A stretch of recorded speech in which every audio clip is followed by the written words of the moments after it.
சுவாமிகளும் நடந்து முடித்து கொண்டு உங்களை கடந்து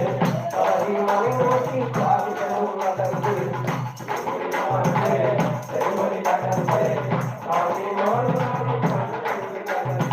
ஐயப்ப சுவாமிக்கு விரதமிருந்து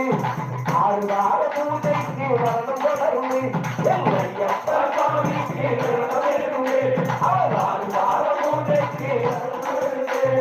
கண்ணு மூல கணபதியை வேண்டிக்கிட்டு அவன் கண்ணுடைய